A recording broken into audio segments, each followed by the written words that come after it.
지난 금요일 HLB는 3.33% 약세를 보이며 10월 마지막 주를 2.3% 하락으로 마감하였습니다. 주간 하락률로 보면 미미한 수준이지만 최근 주가가 지속적으로 약세를 보이는 상황에서 한 주를 마무리하는 금요일장의 낙폭이 커지다 보니 심리적인 부담감은 조금 더 클 것입니다. 최근의 조정은 사측의 방조 속의 상방 세력들의 기획 조정일 가능성이 크다는 것을 반복해서 말씀드리고 있는데, 관련된 분석 자료는 지난 2주간 업로드한 유튜브 영상과 함께 장전 코멘트에서도 안내드렸으니 참고하시기 바랍니다.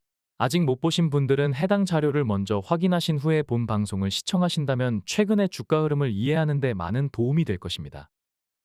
현재 상황에서 믿을 수 있는 구석은 이제 11월에 접어들었기 때문에 상방 세력들이 엑시트를 위해 물리적으로 주가를 부양시킬 수 있는 시간이 점점 촉박해지고 있다는 것이며, 조만간 매집이 마무리되고 주가를 반등시킬 시점이 표면적이든 심리적이든 점점 가까워지고 있다는 것입니다. 또한 웬만한 거래량으로는 쉽게 뚫리기 어려운 자리라고 말씀드렸던 62,600원이 바로 밑에서 든든한 버팀목이 되고 있으며, 주봉상으로 강력한 지지 기반이 있는 59,400원 또한 근거리에서 하방 지지력을 견고하게 하는 등 강력한 지지력이 촘촘하게 중첩되어 있는 것도 그나마 위안이 된다고 하겠습니다. 특히 62,600원은 갭 지지와 일봉 지지력이 중첩된 자리인데, 갭을 닫으려는 시도까지는 무난한 행보라고 인정해줄 수도 있겠지만, 그 이상으로 무리하게 밀어내려다 보면 저점 대기 매수세가 손쉽게 물량을 받아갈 수 있기 때문에 소위 남 좋은 일만 시킬 수 있는 구간이라고 할 수 있습니다. 주가가 지지부진한 이유가 상방 세력들이 일부 출혈을 감수한 기획조정 매집 때문이라는 것이 사실이라고 해도, 해당 라인은 웬만한 출혈을 감내하지 않는다면 쉽게 건드리기 어려운 마지노선이라고 할 수 있겠습니다. 또 하나 주목할 점은 3.33% 하락에도 거래량은 52만 주에 불과했다는 것입니다. 지난주 업로드한 영상에서는 10월 30일 음봉에도 거래량이 52만 주에 불과했다는 것을 분석하며, 일반적인 패턴이라면 현재 구간에서 나올 만한 물량은 거의 나왔다고 말씀드렸습니다. 지난 금요일에 나온 음봉은 당시보다 낙폭이 더 커졌음에도 거래량이 52만 주로 동률을 이뤘다는 것에서 10월 14일처럼 낙폭이 눈에 띄게 커진다거나 10월 29일처럼 장 초반 갭을 띄운 음봉처럼 출혈을 어느 정도 감수한 패턴이 아니라면 역시나 나올 만한 물량은 거의 출회된 것으로 보는 것이 타당할 것입니다. 지금 말씀드린 부분은 나름 의미가 있는 내용이지만, 초보 투자자들은 한 번 봐서는 이해가 되지 않을 수도 있으니 반복 시청하시면서 제대로 숙지하시면 좋을 것입니다. 11월 1일 장전 코멘트에서도 이와 연관된 언급을 했었는데, 상방 세력들이 목표한 매집 물량을 채우지 못했다면 시가를 높게 띄운 음봉으로 실망 매물을 유도하거나, 이마저 뜻대로 안 된다면 주가를 추가 하락시킬 수도 있을 것이며, 어느 정도 만족할 만큼 매집을 완료했다면 횡보 매집이나 반등 매집 등 몇 가지 전형적인 패턴을 보일 가능성이 크다고 말씀드렸습니다. 어떤 결과가 도출되든 지금처럼 의도적인 개입이 많아진 차트는 돌발 변수가 많기 때문에 주요 변곡점이 아니라면 보편적인 차트 이론으로 접근하는 데에는 한계가 있다고 할 수 있습니다. 이러한 이유로 차트를 분석하는 노력 이상으로 그들이 왜 이러한 패턴을 구사하고 있으며 숨은 의도가 무엇인지를 파악하려는 노력이 필요할 것입니다. 숨은 의도에 대한 분석은 출량파 유튜브 영상을 시청하신다면 어느 정도 숙지가 될 것입니다. 그러나 언제쯤에 이러한 매집 패턴이 마무리되고 본격적으로 반등할 것인가에 대한 분석은 가급적 장전 코멘트를 통해서 안내드릴 예정입니다. 세부적인 분석에 대한 힌트를 얻고자 하신다면 출량파 장전 코멘트에 입장하셔서 정보를 공유받으시기 바랍니다. 유튜브 영상은 상대적으로 시청하는 투자자도 많을 것이며, 불특정 다수에게 노출되는 매체를 통해 민감한 내용을 공개하는 것은 상방 세력을 자극하여 주가에 부정적일 수 있다는 의견이 있었는데, 개인적으로 과도한 우려라고 판단되지만 혹시 모를 상황에 대비해서 이러한 의견을 일부 수용하기로 했기 때문입니다. 출량파 채널이 HLB 영상을 업로드하지 않을 때는 2,809명의 구독자가 참여하는 텔레그램 장전 코멘트에서 글로벌 주요 시황과 함께 HLB 분석을 매일 무료로 진행하고 있습니다. 입장 방법은 고정 댓글에 링크나 더보기란을 참고하시기 바랍니다. 얼마 전 업로드한 영상에서는 최근 신약 승인 일정이 최종 확정되는 등 몇 가지 주가를 부양시킬 수 있는 중요한 이벤트와 재료가 있었음에도 사측은 시시콜콜한 얘기까지 공지하는 공식 블로그에서조차 전혀 언급하지 않았다는 것을 문제 삼은 적이 있었습니다. 제노포커스와 이해관계가 얽혀있는 관계자가 아니라면 사측과 진 회장이 제노포커스에 정신이 팔려 중요한 공지조차 등한시했다는 주장에 반박할 수 있는 일반 투자자는 많지 않을 것입니다. 10월 30일 제노포커스는 두 번의 상한가 직후 6.8% 갭을 띄운 채 장을 시작하였는데, 이날 1380만 주의 거래량으로 13.6% 하락으로 마감하며 롤러코스트 장세를 보여주었습니다. 언론 플레이에 현혹당의 포머 심리가 작동하여 뒤늦게 불타기에 동참한 투자자들을 총알바지 삼아 역대급 물량을 바닥 대비 60% 이상 급등한 구간에서 털어낸 것으로 추정할 수 있을 것입니다. 아직 진행 중인 작전인지 종료된 작전인지 확언할 수는 없지만 누군가는 적지 않은 물량을 선제적으로 매집하여 고점에서 팔아넘기며 적지 않은 차익을 챙겼을 것입니다. 주식판의 생리상 흔하게 겪게 되는 현상이지만 HLB 투자자라면 결코 유쾌할 일은 없을 것입니다. 1380만 주의 거래량은 제노포커스가 상장한 이후 두 번째로 많은 거래량입니다. 이러한 거래량을 통해 적지 않게 뒷주머니를 채운 이들이 분명히 있을 것이며 과거에도 그러했듯이 진 회장의 지인이나 HLB 주요 관계자들이 이러한 이권과 전혀 관련이 없다고 확신하기는 어려울 것입니다. 과거에도 HLB는 유상증자로 적지 않게 홍역을 치러왔습니다. 유상증자와 주가 하락에 지친 주주들이 반발하자 진 회장은 신약 승인이 확정되기 전까지는 더 이상 유상증자를 진행하지 않겠다고 주주들과 약속한 적이 있었습니다. 그러나 얼마 지나지 않아 코비드를 이유로 초대형 유상증자를 단행해서 적지 않게 논란이 된 적이 있었습니다. 이러한 논란이 채 가시기도 전인 지난 2024년 1월에는 증권사 IR을 통해서 향후 5년간은 추가 요증이 없을 것처럼 언급했음에도 불과 2달 만인 3월 4일에는 유상증자와 다를 게 없는 전환사채를 발행하며 또다시 주주들에게 적지 않은 배신감을 선사한 적이 있었습니다. 또한 5월 20일에는 HLB 공식 블로그를 통해서 코로나나 리먼 사태 등의 버금가는 외부 요인이 발생한다고 해도 당장 사업에 전혀 차질이 없는 규모의 유동성을 확보하고 있다고 강조했습니다.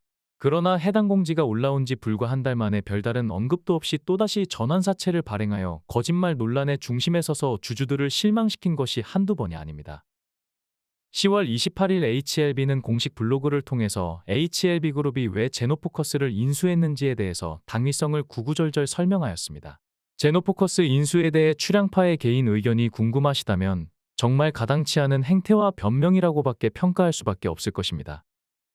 앞서 말씀드렸듯이 사측과 진 회장은 그동안 수차례 유상증자를 진행하며 논란을 키웠습니다. 사측과 진 회장을 무조건 추종하며 칭송만 일삼는 이들은 여전히 간과하는 게 있습니다. 사측과 진 회장이 평범한 유상증자를 한 것이 아니라 주주와의 약속을 수시로 어겨가며 다시 말해서 거짓말을 반복하며 유상증자와 전환사채를 발행했다는 것입니다. HLB 주주들의 상당수는 제노포커스 투자를 무분별한 기업 쇼핑이라고 비판하는 분위기가 팽배합니다. 우리말은 잘 새겨듣지 않는다면 비슷하지만 전혀 다른 의미를 내포하는 경우가 많습니다. 제노포커스 투자를 무분별한 기업 쇼핑이라고 비판하는 것은 수차례 주주들을 대상으로 유상증자를 했기 때문이다 라고 표현하는 것과 제노포커스 투자를 무분별한 기업 쇼핑이라고 비판하는 것은 그동안 수차례 주주들과 했던 약속을 수시로 어겨가며 유상증자를 했기 때문이다 라고 표현하는 것은 비슷한 뉘앙스지만 완전히 다른 의미라고 할 수 있습니다. 전자는 주식판에서 흔하게 일어나는 사실을 언급함으로써 어느 정도 용인될 수 있는 상황을 평이하게 서술한 것이라면 후자는 비슷한 표현이지만 주주와의 약속을 반복해서 저버린 것은 도의적으로 용인되기 어렵다는 비판과 문제 제기를 함축하고 있기 때문입니다. 만약 여러분이 추종하는 HLB 분석가가 제노포커스를 언급했는데 수차례 주주와의 약속을 번복하며 유상증자를 했기 때문에 주주들이 반발한다 라는 정도의 표현조차 쓰지 않았다면 해당 조력자가 일부 비판적인 어조를 보였다고 한들 그는 오히려 사측과 진 회장의 메시지를 충실하게 설파하는 대변인에 불과할 것입니다. 진 회장을 무비판적으로 칭송하고 받들어 모시는 거야 개인의 선택이지만 적지 않은 추종자를 이끌고 영향을 끼치면서 사실관계조차 제대로 언급하지 못하고 사측과 진 회장의 명백한 치부조차 드러내는 것을 극도로 꺼려하는 HLB 분석가나 조력자라면 경계할 필요가 있을 것입니다. 진 회장은 지난 1월에 열린 증권가 IR을 통해서 보유자금 현황과 추가적인 자금 조달 계획에 대한 질문을 받은 적이 있었습니다. 당시 진 회장은 해당 질문에 대한 답변을 통해서 HLB는 1,300억 정도의 현금을 보유하고 있으며 해당 자금은 대부분 마케팅에 쏟아부을 예정이라고 발언하였습니다. 주주들의 피땀이 서린 유증자금이 대부분 기업 쇼핑에 활용되고 있다는 비판이 팽배한 상황인데 과연 진 회장은 이러한 자신의 과거 발언에 대해 일말의 부끄러움과 가책을 느끼는지 사뭇 궁금해진다고 할 수 있겠습니다. 사측과 진 회장은 그동안 유상증자를 할 때마다 미래 성장 동력과 연구개발 자금 조달에 활용될 것이라고 언급하였는데 가장 중요한 부분은 운영 자금 확보가 주된 명분이었습니다. 물론 일정 부분은 미래 성장 동력 확보를 위해 시너지를 낼 수 있는 기업 인수자금으로 활용할 수 있을 것입니다. 그러나 대부분의 유증 자금을 기업 인수나 투자에만 활용했다면 명분 없는 유상증자였다고 평가할 수 있을 것입니다. 진 회장의 가족이나 지인이 이러한 기업 쇼핑을 통해 이권을 챙겼는지 여부는 차치하고서라도 주주와의 약속을 수시로 어겨가며 숱하게 유증과 전환사채를 발행한 명분으로는 가당치 않다고 할 수 있을 것입니다.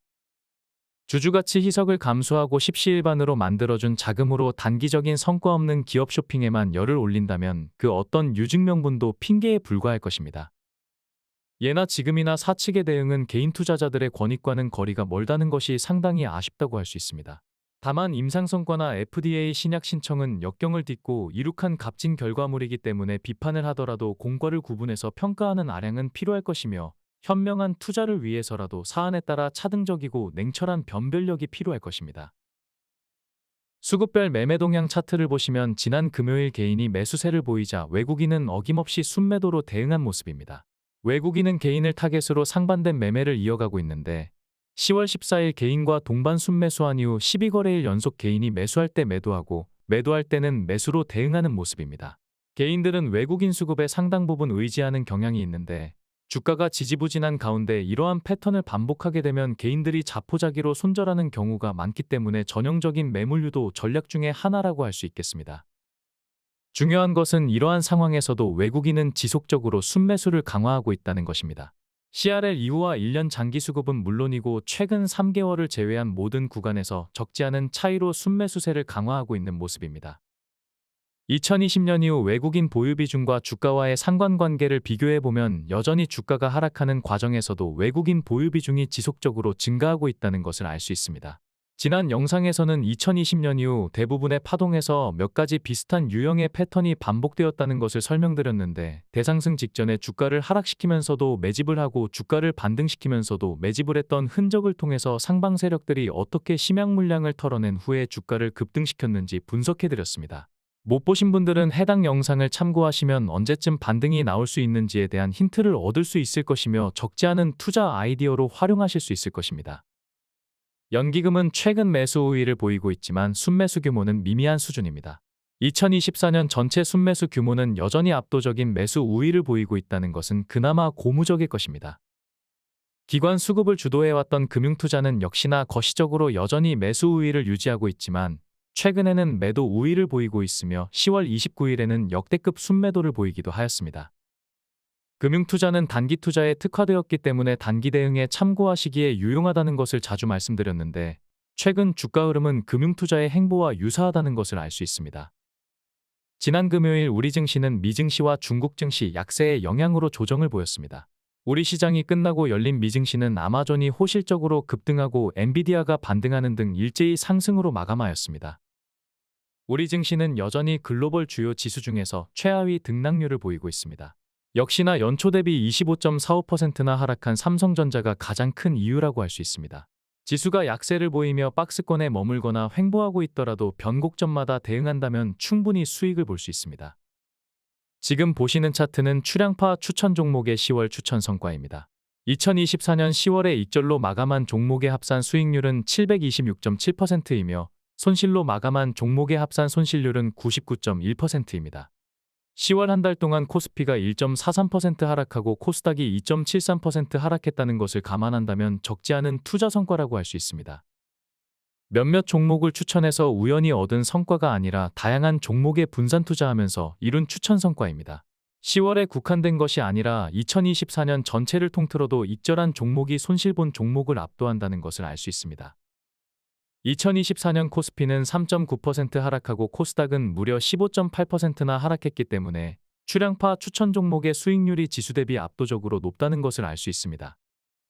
지금 보시는 HLB 단기 대응 수익률은 물론이고 시간관계상 공개하지 못한 HLB제약과 HLB생명과학도 HLB와 비슷한 단기 대응 투자 성과를 보였기 때문에 해당 수익률까지 모두 합산한다면 차트에 표기된 수익률을 크게 상회한다는 것을 알 수 있습니다.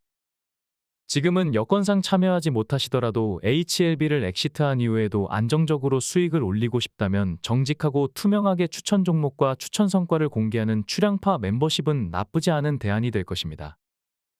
지난 금요일 미증시는 아마존이 6.19% 상승하고 엔비디아가 1.99% 상승하면서 매그니피센트 세븐 종목들이 여전히 강하다는 것을 다시 한번 보여주었습니다. 빅테크 종목들이 강세를 지속할 수만은 없기 때문에 적절한 타이밍에 중소형주로 갈아타는 전략이 필요할 것으로 전망됩니다. 코스피는 제약바이오 섹터가 등락률 하위권에 머물렀으며 코스닥 제약바이오 섹터 또한 등락률 최하위에 머물며 양대 시장 지수 하락에 적지 않은 영향을 끼치기도 하였습니다. HLB가 나홀로 하락하지 않은 것에 그나마 위안을 삼을 수 있겠습니다. 코스닥 약세의 주범은 기관 투자자들인데 2025년에는 기관의 변화된 포지션이 있을 것으로 전망됩니다. 이 부분에 대한 상세한 코멘트는 시간 관계상 다음 시간에 상세히 안내드리겠습니다. 외국인들의 매도세가 지속적으로 이어지며 불안감을 주고 있지만 대부분 삼성전자 한 종목에 집중되었다는 것과 함께 최근 1년 수급은 여전히 압도적으로 매수 우위라는 점에서 막연하게 불안감을 가질 필요는 없을 것입니다. 2024년 매매 현황에서도 여전히 외국인들은 매수 우위를 유지하고 있다는 것을 알 수 있습니다. 물론 이러한 수급은 잠재적인 추가 매도 물량이 될 수도 있을 것이며 혹은 전체 수급에 여전히 긍정적인 요인으로 작용할 수도 있을 것입니다. 미국 대선과 함께 연말 연초 급변할 것으로 예상되는 글로벌 시황이 적지 않은 힌트를 주게 될 것이며 이에 따라 능동적인 대처가 필요할 것입니다.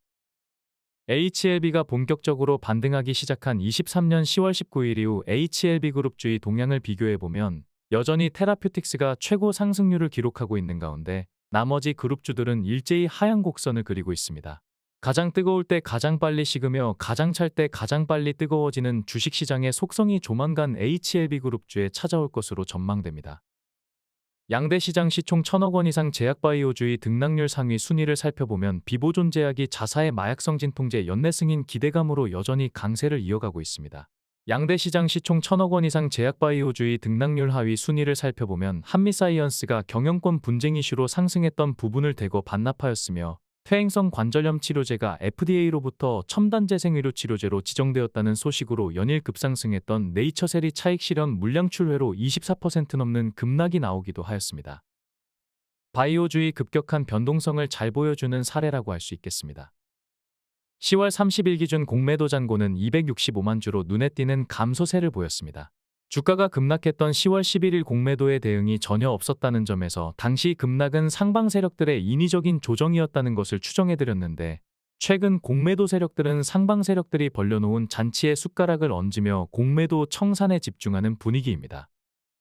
한 주간의 HLB를 총평하자면 주가는 여전히 약세를 보이고 있지만 HLB 수급을 주도하는 외국인들은 보유 비중을 꾸준히 늘려나가고 있다는 것에 주목해야 할 것입니다.